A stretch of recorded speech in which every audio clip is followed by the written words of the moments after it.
शायद आपको ये बात पता होगा कि दुनिया के अंदर सबसे ज्यादा रिटर्न देने में सक्षम हुआ इंडियन शेयर मार्केट। तो दूसरे कंट्री से कंपेयर करेंगे कोविड के बाद तो इंडियन शेयर मार्केट सबसे ज्यादा रिटर्न दे चुके हैं।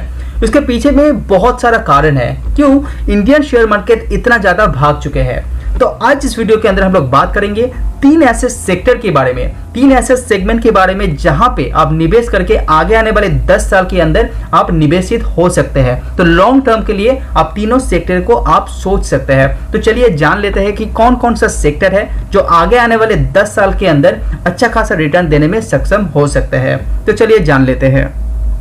तो सबसे पहले मैं जिस सेक्टर की बात कर रहा हूं उसका नाम है इलेक्ट्रिक व्हीकल सेक्टर। तो EV ecosystem good for future. जिस तरह से इंडियन गवर्नमेंट इलेक्ट्रिक व्हीकल्स को पुश कर रहा है उससे पता चल रहा है कि इलेक्ट्रिक व्हीकल का जो रिलेटेड सेगमेंट है उसको फायदा जरूर मिलेगा। इससे automation related, battery related company को बहुत ज्यादा फायदा मिल सकता है और फ्यूचर में डबल डिजिट ग्रोथ आने में सक्षम हो सकता है ये पर्टिकुलर शेयर यानी कि पर्टिकुलर सेक्टर। जैसे कि नितिन गडकरी जी ने ऐसे कहा है कि 2030 तक इंडिया के अंदर जो इलेक्ट्रिक व्हीकल है वो कॉमर्शियल व्हीकल के अंदर 70% का मार्केट शेयर गेन कर सकता है इलेक्ट्रिक व्हीकल। और जब बात आता है प्राइवेट कार का तो उसके अंदर करीब 30% तक जा सकता है आपका एज अ इलेक्ट्रिक व्हीकल। और ये जो टारगेट दिया गया है 2030 तक ये टारगेट दिया गया है। और बसेस की बात करें तो 40% एंड आपका जो 80% आपका 2 व्हीलर एंड 3 व्हीलर सेगमेंट की ग्रोथ इलेक्ट्रिक व्हीकल्स के अंदर आप देख पाएंगे। तो अगर आपको इलेक्ट्रिक व्हीकल्स की ग्रोथ के ऊपर विश्वास है तो इलेक्ट्रिक व्हीकल्स रिलेटेड शेयर को आप देख सकते हैं, जैसे कि टाटा मोटर्स, हीरो मोटोकॉर्प, ओला का भी आप देख सकते हैं। बैटरी रिलेटेड कंपनी को भी आप ध्यान में रख सकते हैं। ये छोटे छोटे जो कंपनी है वो गवर्नमेंट के साथ जुड़ के अच्छा खासा टारगेट अचीव करने में सक्षम हो सकता है आगे आने वाले 5 से 10 साल के अंदर। रिसेंटली नितिन गडकरी जी ने एक इंटरव्यू के दौरान ये भी बताया कि future only based on green energy. तो पेट्रोल का प्राइस में उतना ज्यादा मूवमेंट आपको दिखाई नहीं दे सकते, यानी कि पेट्रोल का प्राइस के जो डाउनग्रेड है वो आपको दिखाई नहीं दे सकते क्योंकि गवर्नमेंट पुश कर रहा है कि लोग इलेक्ट्रिक व्हीकल ज्यादा खरीदे। तो ये सब कारण के चलते आप इलेक्ट्रिक व्हीकल रिलेटेड सेक्टर को आपको जरूर ध्यान में रखना चाहिए। तो अभी जान लेते हैं दूसरा सेक्टर। वीडियो पसंद आए तो लाइक जरूर कीजिए। तो अभी जो मेरा दूसरा सेक्टर है उसका नाम है इंश्योरेंस सेक्टर। तो इंश्योरेंस सेक्टर भी आपको अंडर पेनिट्रेशन आपको दिखाई देगा।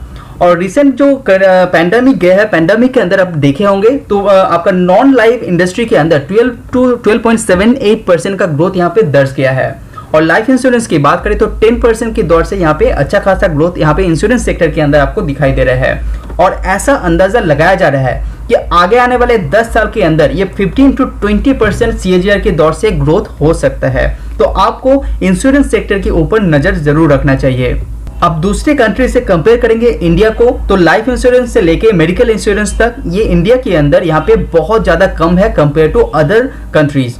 तो आपने फॉलो किए हैं होंगे कि इंटरेस्ट जो लगातार इंक्रीज कर रहा है इंश्योरेंस कंपनी वो भी इंश्योरेंस सेक्टर को एक सपोर्ट दे रहा है।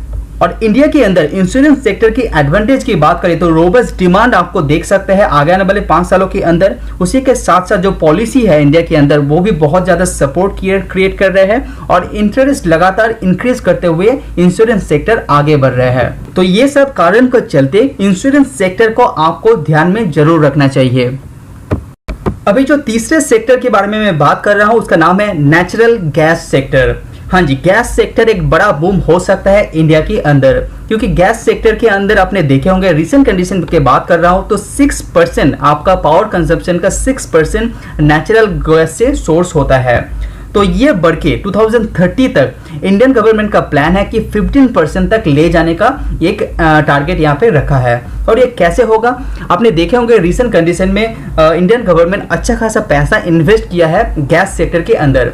जैसे मैं पहले भी बता चुका हूं कि इंडिया के अंदर जो कोल कंजप्शन है वो लगातार कम होते जा रहा है और उसी के साथ जो गैस का कंजप्शन है वो लगातार इंक्रीज होते जा रहा है। तो ये सब कारण को देखते आपका पोल्यूशन को ध्यान में रखते हुए कंपनी यहाँ पे इंडियन गवर्नमेंट अच्छा खासा पैसा निवेश कर रहा है गैस सेक्टर के अंदर। तो ये जो टारगेट रखा है 15% तक ले जाने का तो ये टारगेट अचीव हो सकता है आपका 2030 तक। तो आगे आने वाले 9 साल के अंदर इंडियन गवर्नमेंट 250% का ग्रोथ एक्सपेक्ट कर रहा है आपका गैस सेक्टर के अंदर। और इंडियन गवर्नमेंट कंपनीज की बात करें, वहां पे भी 15% का CAGR की दौर से ये ग्रोथ हो सकता है, ऐसा गवर्नमेंट सेक्टर का कहना है, गवर्नमेंट गैस सेक्टर का कहना है। और फ्यूचर के अंदर, इंडियन फ्यूचर के अंदर आपका अच्छा खासा पैसा यहाँ पे निवेश हो सकता है, यानी कि आप, अगर आपको मेरा वीडियो पसंद आ रहा है तो लाइक एंड सब्सक्राइब कीजिए।